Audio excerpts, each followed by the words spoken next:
തളർന്ന ശരീരത്തിലെ തളരാത്ത മനസ്സുകൊണ്ട് ചിന്തിച്ച ഹോക്കിങ്ങിനെ കുറിച്ച് കൂടുതൽ അറിഞ്ഞാലോ? 1962 ആ വർഷത്തെ അവസാന രാത്രി. പുതുവർഷത്തെ വരവേൽക്കാനായി എല്ലാവരും ആഘോഷ തിമിർപ്പിലാണ്. കേംബ്രിഡ്ജ് സർവകലാശാലയിലെ വിദ്യാർത്ഥി സ്റ്റീഫൻ ഹോക്കിംഗ് വീട്ടിൽ കൂട്ടുകാരുമൊത്ത് പുതുവർഷപ്പിറവി ആഘോഷിക്കാൻ ഒരുങ്ങുന്നു. കേക്കുകളും മധുരപാനീയങ്ങളും മേശപ്പുറത്ത് നിരത്തി വെച്ചിട്ടുണ്ട്. ആദ്യം മുതൽ ഹോക്കിങ്ങിന്റെ പെരുമാറ്റത്തിൽ ചില പന്തികേട് കൂട്ടുകാർ ശ്രദ്ധിച്ചിരുന്നു. പാനീയങ്ങൾ ഗ്ലാസ്സിലേക്ക് ഒഴിക്കുമ്പോൾ തുളുമ്പിപ്പോകുന്നു.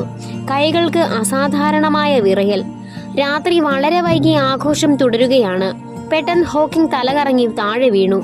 മകന് സംഭവിക്കുന്നത് എന്താണെന്ന് ഡോക്ടറായ അച്ഛൻ ഫ്രാങ്ക് ഹോക്കിങ്ങിന് അറിയാമായിരുന്നു. ചികിത്സകളൊന്നും ഫലിക്കാത്ത ഒരു രോഗത്തിന്റെ തുടക്കമാണിത്. മോട്ടോർ ന്യൂറോൺ ഡിസീസ് എന്ന വിഭാഗത്തിൽപ്പെടുന്ന രോഗം. 1942 ജനിച്ച ഹോക്കിങ്ങിന് ഇനി ഏതാനും വർഷങ്ങൾ കൂടിയേ ആയുസുള്ളൂ. ഹോക്കിങ്ങിനെ വിവാഹം ചെയ്യാൻ തീരുമാനിച്ചിരുന്ന ജെയിൻ എന്ന പെൺകുട്ടി രോഗവിവരം അറിഞ്ഞിട്ട് തന്റെ തീരുമാനം മാറ്റിയില്ല. മാസങ്ങൾ കഴിയുന്നതനുസരിച്ച് ഹോക്കിങ്ങിന്റെ ശാരീരികാവസ്ഥ മോശമായി വന്നു. നടക്കണമെങ്കിൽ ഊന്നുവടിയുടെ സഹായം വേണമെന്നായി. പക്ഷേ ജെയിൻ അവന് ആത്മവിശ്വാസം പകർന്നു. കേംബ്രിഡ്ജിലെ വിദ്യാർത്ഥികൾക്കിടയിൽ മിടുക്കനെന്ന് പേരെടുത്തയാളാണ് ഹോക്കിംഗ്. പ്രപഞ്ചത്തെക്കുറിച്ച് അറിയാനായിരുന്നു അവന്റെ താല്പര്യം. എന്തായാലും മരിക്കും, അതിനു മുൻപ് ഗവേഷണം പൂർത്തിയാക്കാം, ഹോക്കിംഗ് തീരുമാനിച്ചു. രോഗം മൂർച്ഛിച്ചുകൊണ്ടേയിരുന്നു. ഹോക്കിംഗ് പറയുന്നത് മറ്റുള്ളവർക്ക് മനസ്സിലാകാതെയായി. ശരീരം നിയന്ത്രണത്തിൽ നിൽക്കുന്നില്ല. അതിനിടയിൽ ഒരു സംഭവമുണ്ടായി. റോജർ പെൻറോസ് എന്ന ഭൗതിക ശാസ്ത്രജ്ഞൻ തമോഗർത്തങ്ങളെക്കുറിച്ച് നടത്തിയ ഒരു പ്രഭാഷണം ഹോക്കിംഗ് കേൾക്കാനിടയായി. അവന്റെ ജീവിതത്തിലെ ഒരു വഴിത്തിരിവായിരുന്നു അത്. തമോഗർത്തങ്ങളും പ്രപഞ്ചത്തിന്റെ തുടക്കവും ഒക്കെ ഹോക്കിങ്ങിന്റെ ഗവേഷണത്തിന് വിഷയമായി. ഹോക്കിങ്ങിന്റെ കണ്ടെത്തലുകൾ ശാസ്ത്രലോകത്ത് അംഗീകരിക്കപ്പെട്ടു. അങ്ങനെ അദ്ദേഹം 23-ാം വയസ്സിൽ ഡോക്ടറേറ്റ് നേടി.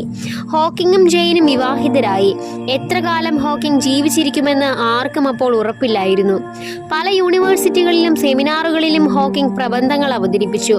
ഹോക്കിങ്ങിനു വേണ്ടി പലപ്പോഴും സുഹൃത്തുക്കളായിരുന്നു സദസ്സിനോട് സംസാരിച്ചിരുന്നത്. തളർന്ന ശരീരത്തിലെ തളരാത്ത മനസ്സുകൊണ്ട് ചിന്തിച്ച ഹോക്കിംഗ് പ്രപഞ്ചത്തെക്കുറിച്ച് മനസ്സിലാക്കിക്കൊണ്ടേയിരുന്നു. വലിയ ശാസ്ത്രജ്ഞർ പ്രബന്ധങ്ങൾ അവതരിപ്പിക്കുമ്പോൾ തന്റെ കണ്ടെത്തലുകൾ വെച്ച് അവരെ ചോദ്യം ചെയ്യാനും അദ്ദേഹം മടിച്ചിരുന്നില്ല. പതുക്കെ ശാസ്ത്രലോകത്ത് പ്രതിഭയായി സ്റ്റീഫൻ ഹോക്കിംഗ് അറിയപ്പെട്ടു.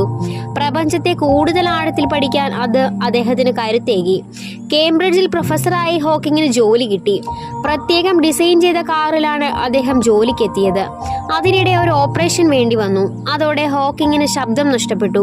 വായിലൂടെയും മൂക്കിലൂടെയും ശ്വസിക്കാനാവില്ല. കഴുത്തിൽ ഘടിപ്പിച്ച പ്രത്യേക കുഴൽ വഴിയായി ശ്വസനം. കൺപീലികളും ചൂണ്ടുവിരലുകളും മാത്രം അനക്കാം. ജീവിതം ഒരു ചക്രക്കസേരയിലേക്ക് ഒതുങ്ങി. ഒരു കമ്പ്യൂട്ടർ വിദഗ്ധൻ സ്റ്റീഫൻ ഹോക്കിങ്ങിന് വേണ്ടി പ്രത്യേക പ്രോഗ്രാം നിർമ്മിച്ചു.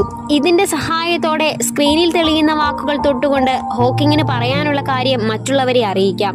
കമ്പ്യൂട്ടറിന്റെ സഹായത്തോടെ ഹോക്കിംഗ് എഴുതിയ A Brief History of Time from Big Bang to Black Holes എന്ന പുസ്തകം ലോകമെമ്പാടും വിറ്റഴിഞ്ഞു. പ്രപഞ്ചത്തെയും തമോഗർത്തങ്ങളെയും ലളിതമായി വിവരിക്കുന്ന ഈ പുസ്തകം ലോകമെങ്ങും അദ്ദേഹത്തിന് ആരാധകരെ നേടിക്കൊടുത്തു. അമേരിക്കയുടെ പരമോന്നത സിവിലിയൻ ബഹുമതി, പ്രസിഡൻഷ്യൽ മെഡൽ ഓഫ് ഫ്രീഡം ഉൾപ്പെടെ നിരവധി അംഗീകാരങ്ങൾ ഹോക്കിങ്ങിനെ തേടിയെത്തി. ഡോക്ടർമാർ പ്രവചിച്ചതിലും ഏറെ വർഷങ്ങൾ കഴിഞ്ഞ് 2018 മാർച്ച് 14 അദ്ദേഹം അന്തരിച്ചു.